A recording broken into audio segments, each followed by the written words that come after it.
राहुल गांधी ने सवाल खड़ा करा महिला आरक्षण बिल पर और उसके बाद सदन से वो भागते हुए नजर आए, जिसके बाद अमित शाह ने कहा कि डरिए मत, सुनने की हिम्मत रखिए। इसके साथ ही राहुल गांधी के द्वारा जो सवाल उठाए जा रहे थे उस पर भी अमित शाह ने कहा कि अगर आप ये कह रहे हैं कि अभी नहीं लागू होगा, ये बाद में होगा, तो हम लागू कर देते हैं, लेकिन अगर हम सीट जो है वायनाड की उसे आरक्षित कर देते हैं, हैदराबाद की आरक्षित कर देते हैं, तो फिर आप लोग कहाँ जाइएगा।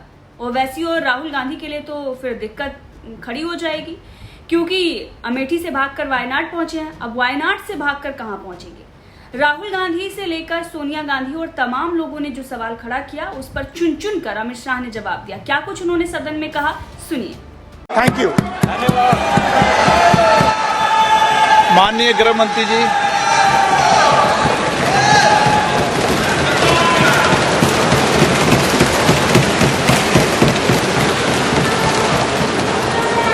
माननीय अध्यक्ष जी, सबसे पहले मैं आपका धन्यवाद करना चाहता हूं कि एक युग बदलने वाले विधेयक पर बोलने के लिए आपने मुझे अनुमति दी है। माननीय अध्यक्ष जी, संविधान को संशोधित करने वाले 128वें संविधान संशोधन के समर्थन में बात करने के लिए मैं यहां खड़ा हुआ हूं। माननीय अध्यक्ष जी,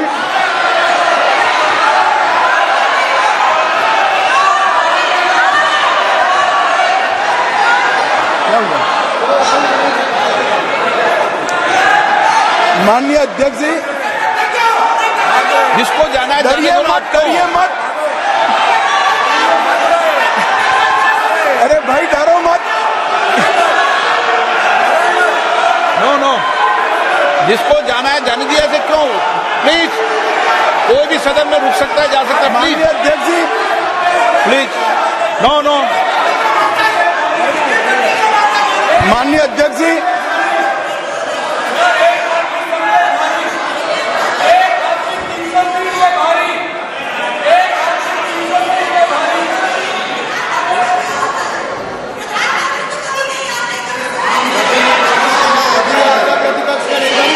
माननीय गृह मंत्री जी, माननीय अध्यक्ष जी,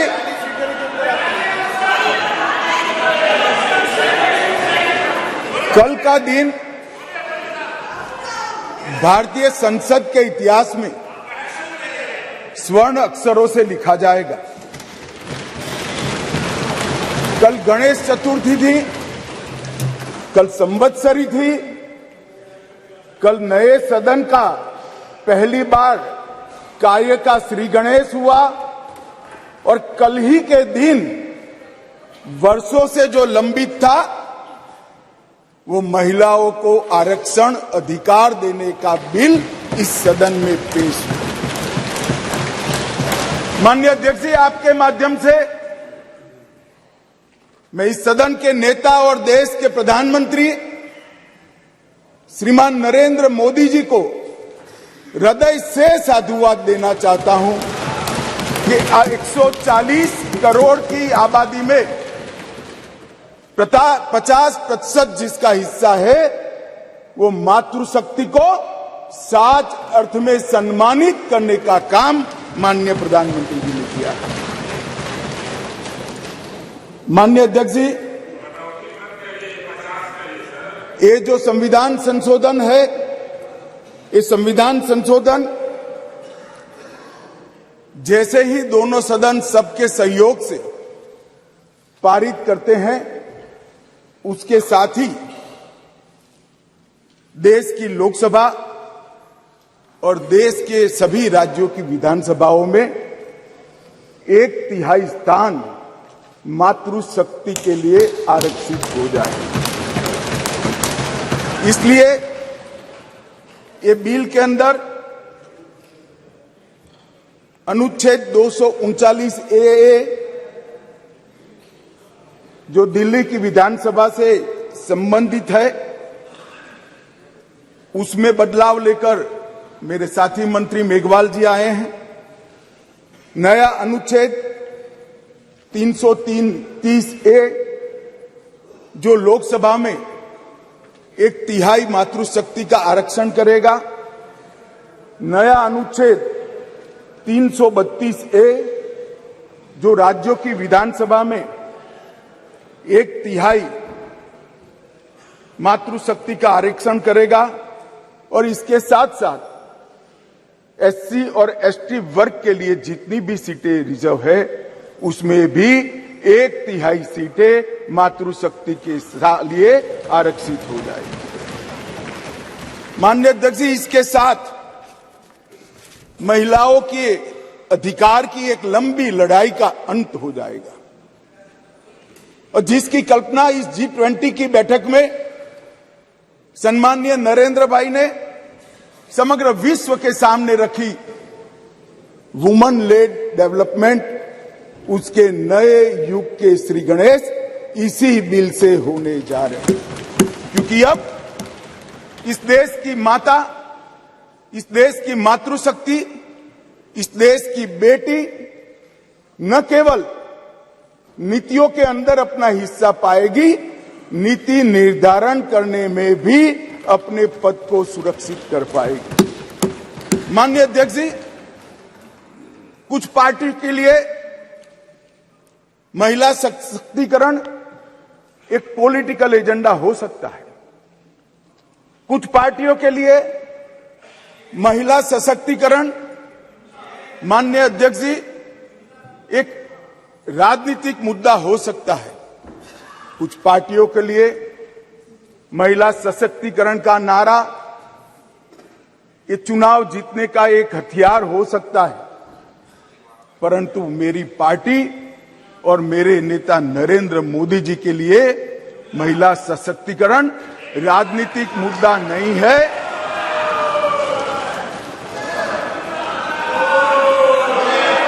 फिर से सुनिए, मेरी पार्टी और मेरे नेता नरेंद्र मोदी जी के लिए महिला सशक्तिकरण राजनीतिक मुद्दा नहीं, मान्यता का सवाल है, मान्यता का सवाल। माननीय अध्यक्ष जी, किसी भी सिद्धांत के लिए किसी व्यक्ति या संस्था इसका आकलन करना है कि सिद्धांत के प्रति मान्यता कितनी दृढ़ है, तो कोई एक घटना, कोई एक कदम से नहीं बनाया जा सकता। प्रधानमंत्री नरेंद्र मोदी जी जब संगठन का काम करते थे, भारतीय जनता पार्टी के संगठन महासचिव थे गुजरात प्रांत के, और गुजरात में भारतीय जनता पार्टी की वडोदरा कार्यकारिणी हुई थी। उस ऐतिहासिक कार्यकारिणी में मोदी जी के रोल के कारण ही भारतीय जनता पार्टी के संगठनात्मक पदों में 1/3 रिजर्वेशन माताओं के लिए किया गया, और ऐसा करने वाले मैं गर्व से कह सकता हूं कि मेरी पार्टी सबसे पहली पार्टी है और मेरी पार्टी सबसे अंतिम पार्टी है। माननीय अध्यक्ष जी, मोदी जी जब मुख्यमंत्री थे, ढेर सारे लोगों को मुख्यमंत्री रहते हुए ढेर सारी भेंटें मिलती हैं, ज्यादा से ज्यादा सभी लोग इसको तोशाखाना में आरक्षित रखवा देते हैं। मोदी जी ने उस वक्त निर्णय किया था और सार्वजनिक घोषणा भी की थी कि जितनी भी भेंट आएगी उसका ऑक्शन होगा और वो बच्चियों की पढ़ाई लिखाई के लिए खर्च की जाएगी। माननीय अध्यक्ष जी, सीएम रहते हुए भी उनको प्रधानमंत्री देश की जनता ने चुना। 2014 में उनको प्रधानमंत्री पद के प्रत्याशी घोषित करने के बाद चुनाव हुआ, और 30 साल के बाद इस देश की महान जनता ने पूर्ण बहुमत की एक सरकार मोदी जी के नेतृत्व में बनाने का मैंडेट, और जब सरकार बनाने का समय आया तब मोदी जी का स्वाभाविक था कि मुख्यमंत्री पद से इस्तीफा देना, और इस्तीफा देने के बाद ही वो प्रधानमंत्री बन सकते थे। तो मुख्यमंत्री पद से जब मोदी जी ने इस्तीफा दिया तब इनके बैंक अकाउंट में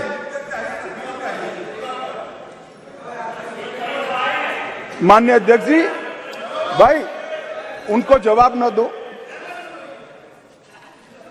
इनके बैंक अकाउंट में जितना भी मुख्यमंत्री की तनख्वाह से और जितना भी पैसा बचा था वो सारा का सारा गुजरात सचिवालय की वर्ग 3 और 4 के कर्मचारियों की बच्चियों की पढ़ाई लिखाई के लिए।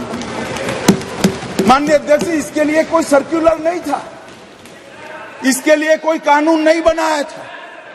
यही मोदी जी थे जब गुजरात के मुख्यमंत्री थे, तब बेटी बचाओ बेटी पढ़ाओ का नारा देश भर में दिया और गुजरात में उनके प्रयासों से जन जागृति के माध्यम से कोई कानून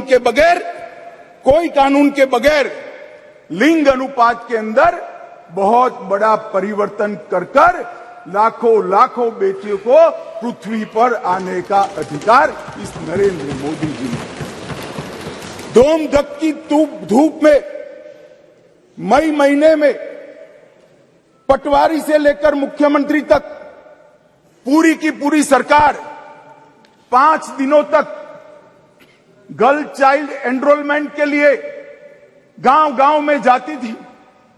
कोई कस्बा ऐसा नहीं होता था जहां पर सरकार के पदाधिकारी नहीं जाते थे।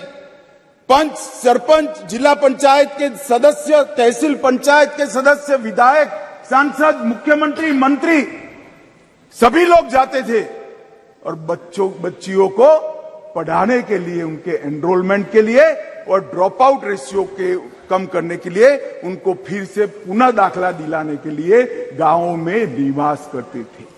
माननीय अध्यक्ष जी, बेटी बचाओ बेटी पढ़ाओ, इसका परिणाम क्या था?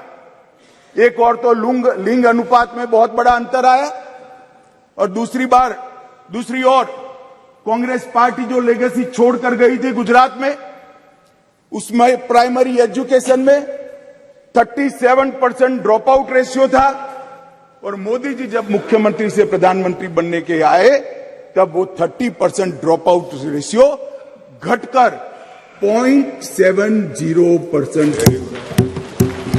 माननीय अध्यक्ष जी, इसलिए मैं कहता हूं कि हमारे लिए राजनीतिक मुद्दा नहीं है, हमारी मान्यता का मुद्दा है, हमारे स्वभाव का मुद्दा है, हमारी कार्य संस्कृति का मुद्दा है। माननीय अध्यक्ष जी, जहां तक नरेंद्र मोदी जी की केंद्र में सरकार बनी, ये कह रहे हैं कि पहले भी हुआ था, पहले रोक लिया गया, ये सब बातें तो मैं बाद में बताता हूं। परंतु ये जो महिला सशक्तिकरण की बात है, ये संविधान संशोधन से जुड़ी हुई नहीं है। महिलाओं के लिए सुरक्षा, सम्मान और सहभागिता, ये तीनों चीजें जिस दिन मोदी जी ने इस देश के प्रधानमंत्री पद का शपथ लिया, जिस दिन से भारतीय जनता पार्टी की सरकार बनी, इस सरकार का श्वास और प्राण दोनों बने हुए हैं। माननीय अध्यक्ष, कई ऐसी चीजें हैं जो हुई है। आज मैं कहना चाहता हूं माननीय अध्यक्ष जी, जिस दिन मोदी जी इस देश के प्रधानमंत्री बने, इस देश के 70 करोड़ लोग ऐसे थे जिनके घर में बैंक अकाउंट नहीं था।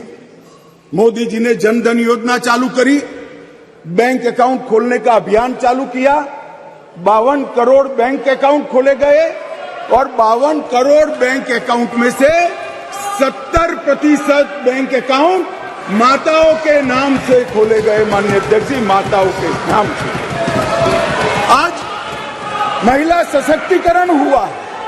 सारी योजनाओं का जो पैसा जा रहा है, माननीय अध्यक्ष जी, किसने 10 मिनट दिए मुझे? आप वहां बैठकर टाइम दोगे?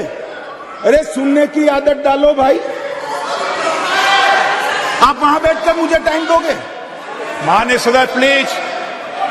मैं मेरी पार्टी के टाइम में बोल रहा हूं, आप कौन फैसला करने वाले होते हैं? माननीय गृह मंत्री जी। माननीय अध्यक्ष जी, आज कोई भी स्कीम का पैसा जाता है तो वो महिला के बैंक अकाउंट के अंदर जाता है। माननीय अध्यक्ष जी, कांग्रेस ने इस देश में 5 दशक से ज्यादा शासन किया। 11 करोड़ परिवार ऐसे थे जहां शौचालय नहीं था। गरीबी हटाओ के नारे दिए, मगर गरीबों की कोई व्यवस्था नहीं कर पाई थी। और जब एक घर में एक शौचालय नहीं होता है तो मान्यवर सबसे ज्यादा तकलीफ युवा बेटी, बहन और मां को होती है। मान्यवर, शौचालय न होने की पीड़ा तो वही जान सकते हैं जिनके घर में युवा बेटी हो और शौचालय न हो। 11 करोड़ घर ऐसे थे जिनके घर में शौचालय नहीं था। मोदी जी ने पहले 5 साल के अंदर ही 11 करोड़ 72 लाख सदन की सहमति हो तो इस विधेयक के प्रस्ताव को पारित होने तक और चर्चा होने तक सदन का समय बढ़ाया जाए। माननीय गृह मंत्री जी। मान्यवर, ये 11 करोड़ 72 लाख शौचालय बने, किसका एम्पावरमेंट हुआ?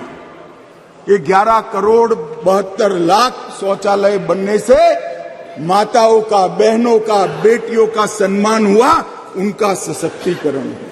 10 करोड़ परिवार धुएं से युक्त थे। कंडे और टहनियां जलाकर आंख का नेत्रमणि खत्म हो जाता था, फेफड़े फाइब्रोसिस से भर जाते थे। 10 करोड़ घरों में एलपीजी का मुफ्त कनेक्शन देकर माताओं का सशक्तिकरण करने का काम किया। 3 करोड़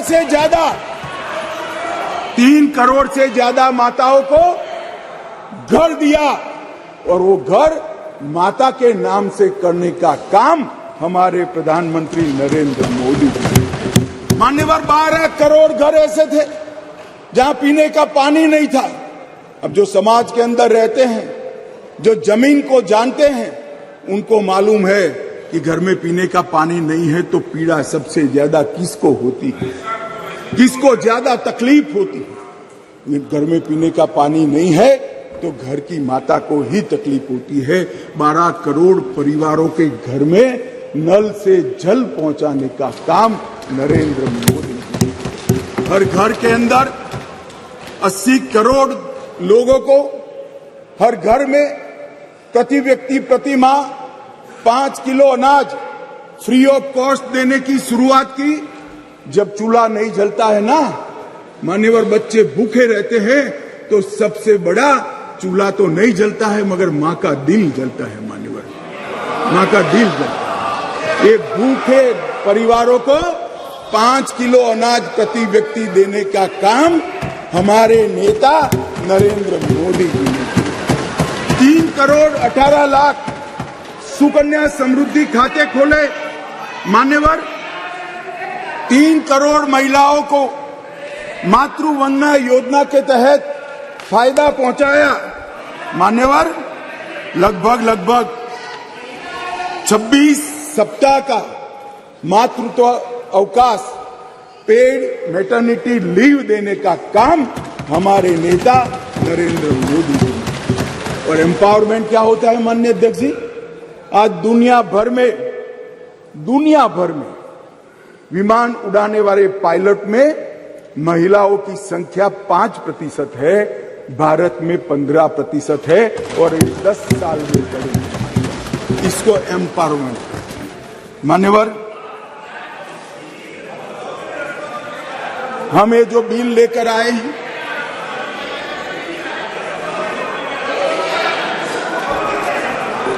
मान्यवर, ये जो बिल लेकर हम आए हैं, कई सारी साथी महिला सांसदों ने कहा कि महिला को रिजर्वेशन देकर नीचा नहीं दिखाना चाहिए। महिला भी उतनी ही सशक्त है जितना पुरुष सशक्त है। मैं आपसे एक कदम आगे जाता हूं, महिला पुरुष से भी ज्यादा सशक्त है, महिला पुरुष से भी ज्यादा है। मगर समाज व्यवस्था ऐसी बनी है जिसके अंदर इस आरक्षण से अब डिसीजन मेकिंग में, पॉलिसी मेकिंग के अंदर महिलाओं की भागीदारी सुनिश्चित कर दी जाएगी। ये सम्मान करने के लिए एक आरक्षण है। मान्यवर, इस देश में जो भी रहता है, जिसकी जड़ें भारत से जुड़ी है, वो कोई भी महिला को कमजोर मानने की गलती नहीं कर सकता। मान्यवर, दुर्गा, सरस्वती और लक्ष्मी 3 स्वरूप है देवियों के। दुर्गा शक्ति का स्वरूप है, सरस्वती विद्या का स्वरूप है और लक्ष्मी ऐश्वर्य का, वैभव का स्वरूप है।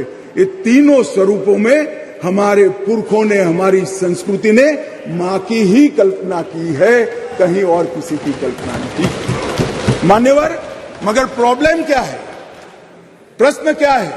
जड़ें भारत से नहीं जुड़ी है। मैं कहना नहीं चाहता जड़ें कहां जुड़ी है। जड़ें अगर भारत से जुड़ी है तो तकलीफ नहीं पड़ती। मान्यवर, मैं आज आपको कहना चाहता हूं, हजारों वर्ष से हमारे सांस्कृतिक प्रवाह और हजारों वर्ष के हमारे देश के इतिहास के अंदर कई सारी ज्ञान की नई नई विधाएं और ज्ञान के नए नए आयाम हुए हैं। कहीं वेदों की ऋचा है, कहीं उपनिषदों के मंत्र हैं, कभी पुराणों के श्लोक पढ़े हैं। ऋग्वेद के कुल 422 मंत्रों में महिलाओं का महिमा मंडन करने का काम हमारे ऋषियों ने किया है। वेदों की रचना में योगदान देने वालों में गार्गी, मैत्रेयी, घोषा, विश्वम्भरा, श्रद्धा, संध्या, देवयानी, सची, अदिति, लोपामुद्रा, ये सारी माताओं ने वेदों को संवेदना से परिपूर्ण कर कर समग्र चराचर की चिंता करने वाली बनाए। मान्य अध्यक्ष, कहा जाता है अदिति को इंद्र की मां कहा जाता है। मान्यवर, अदिति चारों वेदों में पारंगत थी और चारों वेदों को पूर्ण करने में उन्होंने बहुत बड़ी भूमिका निभाई। मान्यवर, शासन की बात करें तो 10वीं शताब्दी में कश्मीर की रानी दिद्दा, कातकीय वंश की रुद्रमा 13वीं शताब्दी में रानी दुर्गावती, शिवाजी को शिवाजी बनाने वाली जिजाऊ, रानी चेन्नम्मा, महारानी अब्बका और महारानी लक्ष्मीबाई को इस देश का समाज और इतिहास कभी भूल नहीं सकता है। मान्यवर, शिक्षा और समाज सेवा के क्षेत्र में गार्गी, मैत्रेयी, सुलभा, वड़वा, प्रतिथेयी, अरुंधति और सावित्रीबाई फुले ने इस समाज को संपूर्ण बनाने के लिए अपना योगदान दिया। हमें बिल जो लेकर आए हैं मान्यवर, ये भाव से लेकर नहीं आए। एक प्रकार की समाज व्यवस्था बनी है और समाज व्यवस्था में एक क्षति है। एक क्षति को सुधारने के लिए, महिलाओं को प्रतिभागिता बढ़ाने के लिए, उनका सम्मान करने के लिए 50% आरक्षण लेकर आज हम यहां पर आए हैं। मान्यवर, जहां तक ढेर सारे लोगों ने अलग अलग प्रकार की बातें की है मान्यवर, मैं आज यहां कुछ चीजों का जवाब भी जरूर देना चाहूंगा। मैं इससे पहले स्पष्ट कर देता हूं, कोई ये जवाब को अपने दिल से न लगा ले। मैं किसी भी दल के खिलाफ बोलना नहीं चाहता। बहुत मौके आएंगे जहां राजनीतिक उत्तर देने की जरूरत होगी, दमखम के साथ देंगे, डट कर देंगे। परंतु एक ऐसा मौका है जिसमें ये सदन ने समग्र देश को ही नहीं मान्यवर, आपके माध्यम से समग्र विश्व को ये संदेश देने की जरूरत है कि मोदी जी ने जिसकी कल्पना करी, एक वुमन लेड डेवलपमेंट के लिए पूरा सदन एक मत। मान्यवर, मगर कुछ चीजें यहां कही गई है, इसलिए मेरा बहुत जरूरी है कि इसकी स्पष्टता कर दी जाए।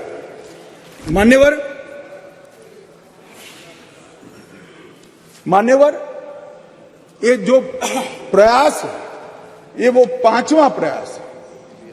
पहली बार ये महिला आरक्षण बिल नहीं आ रहा है, पहली बार ये संविधान संशोधन नहीं आया है। तो क्या हुआ वो 4 संविधान संशोधनों का? क्यों आज मोदी जी ने लेकर आना पड़ा? देवगौड़ा जी से लेकर मनमोहन सिंह जी तक, बीच में 2 बार अटल जी ने, 4 बार प्रयास हुए, क्यों नहीं हुआ? कौन कारण था? किसके कारण पास नहीं हुआ? क्या प्रयास अधूरे थे? क्या मंशा अधूरी थी? या कुछ लोगों ने इस प्रकार का किया कि आगे हो ही न पाए? मान्यवर, ये मैं जरूर बताना चाहता हूं। मान्यवर, सबसे पहले इस संविधान संशोधन विधेयक 81वें संशोधन विधेयक के रूप में 12 सितंबर 1996 में आया, देवगौड़ा जी लाए। मुझे कोई आपत्ति नहीं है भाई, इसका पूरा यश कांग्रेस पार्टी में के अकाउंट में डालना है तो डाल दीजिए, आप भी वोट दे दीजिए, सहमति दे दीजिए, अपने आप आपको वोट मिल जाएगा। परंतु मैं जो स्थिति है, जो सच्चाई है, वो देश की करोड़ों माताओं बहनों को बताना चाहता हूं। ये विधेयक को पहली बार लेकर आए एचडी देवगौड़ा प्रधानमंत्री जी थे, तब ये सरकार लेकर आई। मान्यवर, उस वक्त कांग्रेस पार्टी विपक्ष में बैठा करती थी। देवगौड़ा जी की नहीं, और उनके ही कारण गिर गई थी, सरकार में नहीं थे, सरकार में नहीं थे। अरे बैठो यार। मान्यवर, विधेयक सदन में रखने के बाद विधेयक को गीता मुखर्जी की अध्यक्षता में एक संयुक्त समिति को दे दिया गया और संयुक्त समिति ने 9 दिसंबर 1996 को अपनी रिपोर्ट दे दी, परंतु दुर्भाग्य से विधेयक कभी सदन तक पहुंच नहीं पाया, आया ही नहीं। क्या हुआ मालूम नहीं। और जब 11वीं लोकसभा का विघटन हो गया तो अनुच्छेद 107 के तहत इस विधेयक को लैप्स माना गया और विधेयक वहीं चला गया। मान्यवर, फिर अटल जी प्रधानमंत्री बने। 14 दिसंबर 1998 में 84वां संविधान संशोधन विधेयक आया और ये विधेयक 12वीं लोकसभा के विघटन के साथ समाप्त हो गया, क्योंकि इसको पेश ही नहीं करने दिया। कुछ दृश्य हुए थे, इस सदन में मैं बोलना नहीं चाहता। अडवाणी जी के हाथ से बिल छीन लिए गए। नहीं, वो ठीक है। नहीं, अभी भी कर रहे हो ना आप, अभी भी कर रहे हो मान्यवर। और 12वीं लोकसभा के साथ अनुच्छेद 107 के तहत वो विलोपित हो गया। फिर 13वीं लोकसभा में अटल जी ही प्रधानमंत्री थे और हम फिर से बिल लेकर आए और उस पर भी चर्चा नहीं हो पाई। अब किसने नहीं की, किसने नहीं की, इसमें मैं जाना नहीं चाहता, क्योंकि आज मैं किसी को दोषारोपण करने के लिए नहीं आया हूं। मगर इस संसद ने, इस सम्मानीय गृह ने कभी न देखे हो इस प्रकार के कुछ दृश्य 13वीं लोकसभा में देखे, जो पुराने अनुभवी सांसद है उन्होंने देखे हैं मान्यवर। और वो भी अनुच्छेद 107 के तहत विलोपित हो गया। इसके बाद में संविधान का 108वां संशोधन डॉक्टर मनमोहन सिंह जी लेकर आए। मनमोहन सिंह जी संशोधन लेकर आए, वो पहले राज्यसभा में रखा, राज्यसभा में संशोधन पारित हुआ, उसके बाद में लोकसभा में लाने का मौका ही नहीं हुआ और वो विधेयक भी विलोपित हो गया। तो कल जो मैं कहता था अधीर रंजन जी कि विधेयक, आपने कहा कि विधेयक अभी लंबित है, लंबित नहीं है, जिंदा नहीं है, जीवित भी नहीं है। बैठ जाओ, मैं समझा देता हूं। आप बैठ जाइए, मैं समझा देता हूं। मान्यवर, जब लोकसभा का विघटन होता है, लोकसभा जब विघटित हो जाती है तो अनुच्छेद 107 के तहत लंबित विधेयक जितने भी है वो विलोपित हो जाते हैं, यहां पर नहीं रहते। नहीं, कल उन्होंने सवाल किया था कि विधेयक क्यों फिर से लाना पड़ा, हमारा विधेयक पड़ा है, नहीं पड़ा है, इसलिए विधेयक फिर से लाना।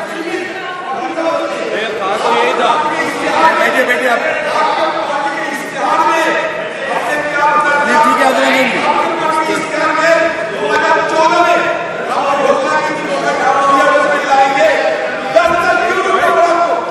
माननीय गृह मंत्री जी, माननीय गृह मंत्री जी, माननीय गृह मंत्री जी को अनुमति नहीं दी आप। मान्यवर मुझसे 10 साल का हिसाब मांग रहे हैं, अपने 60 साल का हिसाब नहीं देते हैं। अब कौन समझाए, देश की जनता देख रही है। मान्यवर ये विधेयक 5 बार आया, 4 बार आया, 4 बार पारित नहीं हो पाया। हर बार इस देश की मातृशक्ति को हमारे सदन ने निराश किया है। मैं आज पक्ष विपक्ष के सभी दलों से प्रार्थना करना चाहता हूं कि हम सब एकत्रित होकर ये नई शुरुआत को आज सर्वानुमत से संविधान को संशोधित कर मातृशक्ति को आरक्षण देने का। मान्यवर, मैंने पहले ही कहा कि मैं कोई राजनीतिक उठापटक या जवाब देना नहीं चाहता, परंतु कई सारे सवाल उठाए गए। हमारी मंशा पर भी सवाल उठाए कि भाई तुरंत अमल में क्यों नहीं लाते हैं, डिलिमिटेशन कमीशन क्यों और 2026 क्यों। मैं सारी चीजों का एक एक कर जवाब देना चाहता हूं। माननीय अध्यक्ष जी, पार्लियामेंट में रिजर्वेशन की जो प्रोविजन है वो आर्टिकल 330 में है और ये इसी तरह से विधानसभाओं में आरक्षण का जो प्रावधान है ये आर्टिकल 332 में है। ये दोनों रिजर्वेशन अनुसूचित जाति और जनजाति को लागू होती है, दोनों को लागू होती है। मान्यवर, अभी बहुत सारे सवाल उठाए गए, ओबीसी क्यों नहीं, डिलिमिटेशन कमीशन क्यों और क्यों इतनी देरी कर रहे हैं। मैं सारों के जवाब देना चाहता हूं। सबसे पहला जवाब इस बात का है कि अभी जो विद्यमान संविधान है उसमें 3 कैटेगरी के सांसद यहां चुनकर आते हैं। एक सामान्य कैटेगरी से आते हैं जिसमें हमारे ओबीसी भाई भी होते हैं, बहनें भी होती हैं। दूसरा एससी कैटेगरी से आते हैं और तीसरा एसटी कैटेगरी। अभी ये 3 ही कैटेगरी उपलब्ध है मान्यवर। ये तीनों कैटेगरी में हमने 33% रिजर्वेशन माताओं का कर दिया है। और जहां तक सवाल है कि ऐसा क्यों किया, जो आगे मैंने कहा कि डिलिमिटेशन कमीशन क्यों बनाया, प्रोविजन क्यों रखा है और 2026 क्यों, मैं अब इस पर आता हूं मान्यवर। अभी जो संविधान संशोधन आया है इसमें आर्टिकल 330A और आर्टिकल 332A इसके माध्यम से वुमेन रिजर्वेशन का प्रोविजन हमने किया है। और इसी के साथ साथ तीनों कैटेगरी में, सामान्य कैटेगरी में, एससी कैटेगरी में और एसटी कैटेगरी में वर्टिकल रिजर्वेशन देकर 1/3 सीटों को महिलाओं के लिए, माताओं के लिए आरक्षित करने का काम ये संविधान संशोधन जो मेघवाल जी लाए हैं उसको लेकर आए हैं। मान्यवर, अब डिलिमिटेशन कमीशन को पहले हम समझ लें। डिलिमिटेशन कमीशन हमारे देश की चुनाव प्रक्रिया को निर्धारित करने वाली एक महत्वपूर्ण इकाई का कानूनी प्रावधान है और वो अपॉइंटमेंट से होती है, मगर वो क्वासा जुडिशियल प्रोसीडिंग्स होती है। इसकी अध्यक्षता सुप्रीम कोर्ट के रिटायर्ड जज करते हैं। इसके अंदर चुनाव आयुक्त के एक प्रतिनिधि भी होते हैं और भी 2-3 संस्थाओं के प्रतिनिधि होते हैं जो चुनाव की प्रक्रिया के साथ जुड़े हुए होते हैं। और इसके कानून के तहत सभी मान्य राजनीतिक दलों के एक सदस्य भी उस डिलिमिटेशन कमीशन के मेंबर होते हैं। अब 1/3 मान्यवर 1/3 सीटों का रिजर्वेशन करना है तो वो सीटों कौन तय करेगा? ये जो कह रहे हैं क्यों नहीं कर देते, कौन करे? हम करें। और फिर वायनाड रिजर्व हो गया है तो आप क्या करोगे? हमको कहोगे कि भाई पॉलिटिकल कर दिया। ओवैसी साहब नहीं, अगर हैदराबाद रिजर्वेशन होगा, रिजर्व हो गया तो कहोगे कि भाई पॉलिटिकल रिजर्वेशन कर दिया। इसलिए ये बहुत अच्छा है कि ये डिलिमिटेशन कमीशन जो क्वासा जुडिशियल प्रोसीडिंग से चलता है, हर राज्य में जाकर, हर क्षेत्र में जाकर ओपन हियरिंग देकर ट्रांसपेरेंट पद्धति से इसका नीति निर्धारण करता है, वो डिलिमिटेशन कमीशन से इसका निर्धारण हो। इसके पीछे केवल और केवल पारदर्शिता का ही सवाल है मान्यवर, कोई पक्षापक्षी नहीं होनी चाहिए। और मान्यवर, मैं इतना ही कहना चाहता हूं कि कुछ लोगों ने आज सोशल मीडिया में भूमिका बनाना शुरू की है। हालांकि बहुत मुझे अच्छा लगा, सबको मैंने सुना है, सबने समर्थन करने का अपने भाषणों के अंदर वादा किया है, परंतु सोशल मीडिया में कुछ लोग भूमिका बना रहे हैं कि भाई इस विधेयक को इसलिए समर्थन न करो कि इसमें डिलिमिटेशन कमीशन का है और अभी के चुनाव में नहीं होगा। कुछ लोग कह रहे हैं इसमें ओबीसी आरक्षण नहीं है, मुस्लिम आरक्षण नहीं, इसलिए समर्थन न करो। मैं अलग कहता हूं, अब समर्थन नहीं करोगे तो क्या जल्दी आरक्षण आ जाएगा? तो भी 29 के बाद आएगा। समर्थन कर दो, गारंटी हो गई, फिर जो सरकार आएगी उसमें जो बदलाव करेगी वो भी होगा।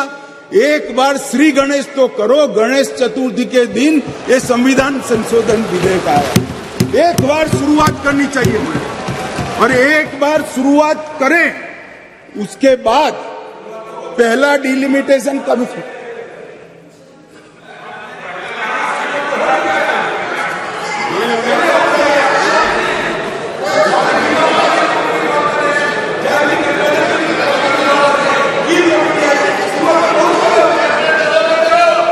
मगर पारित नहीं हुआ मान्यवर। एक कमेटी में रखना ही शुरुआत मानते हैं। इनके जो नारे हैं गरीबी हटाओ जैसे हैं, 50 साल हो जाए मगर गरीबी नहीं हटती। हम ऐसे नहीं है मान्यवर, हम तो जो कहते हैं मोदी जी के नेतृत्व में जो कहा जाता है वो किया जाता है मान्यवर। इससे कोई देरी नहीं होनी है। चुनाव के बाद तुरंत ही जनगणना और डिलिमिटेशन दोनों होंगे और बहुत जल्द ये दिन आएगा कि सदन में 1/3 माताएं यहां बैठकर देश के भाग्य को तय करती होगी। मान्यवर, अभी हमारे साथी सांसद अभी चले गए, उन्होंने कहा देश जो लोग चलाते हैं, अब सब लोगों की अपनी अपनी समझ होती है, उन्होंने कहा कि देश जो लोग चलाते हैं उसमें सिर्फ 3 ओबीसी है। अब इनकी समझ है कि देश सेक्रेटरीज चलाते हैं, मेरी समझ है देश सरकार चलाती है। मान्यवर, संविधान की स्कीम है, देश की नीतियों का निर्धारण इस देश की कैबिनेट करती है, इस देश की सरकार करती है, इस देश की संसद करती है। और आंकड़े अगर आपको चाहिए तो मैं बता देता हूं, सुनने के लिए आप बैठे नहीं हो। भारतीय जनता पार्टी के सांसद में 29%, 85 सांसद ओबीसी कैटेगरी के हैं। कंपैरिजन करना है तो आ जाइए। और मंत्री भी 29 ओबीसी कैटेगरी के हैं। मान्यवर, सस्ते चुनावी वादे करना और पॉलिटिकल भाषण करना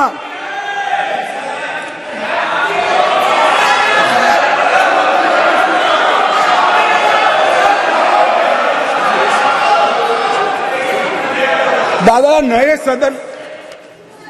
सदन में तो उम्र के हिसाब से कुछ करिए। मान्यवर, बीजेपी के ओबीसी एमएलए 1358 में से 365 है, 27% है। ये सभी ओबीसी का राग आलापने वालों से ज्यादा है। मान्यवर, बीजेपी के ओबीसी एमएलसी 163 में से 65 है, 65 है, 40% है। ये 33% की बात करते हैं। मान्यवर, चुनावी भाषण करना बहुत ठीक है, कोई एनजीओ बनाकर दे देता है, चिट्ठियां आकर पढ़ जाना ठीक है। भैया मन से मन से पिछड़ा वर्ग का कल्याण करने का काम हमारे नेता नरेंद्र मोदी जी ने किया। नरेंद्र मोदी जी जब पहली बार संसद के अंदर नेता चुने गए, मोदी जी जब पहली बार संसद के अंदर नेता चुने गए और कहा गया उनको भाषण करने के लिए, लिखा हुआ भाषण एक साइड पे रह गया। उन्होंने कहा 2014 में मेरी सरकार दलितों की सरकार है, आदिवासियों की सरकार है, पिछड़ों की सरकार है, महिलाओं की सरकार। और मान्यवर आज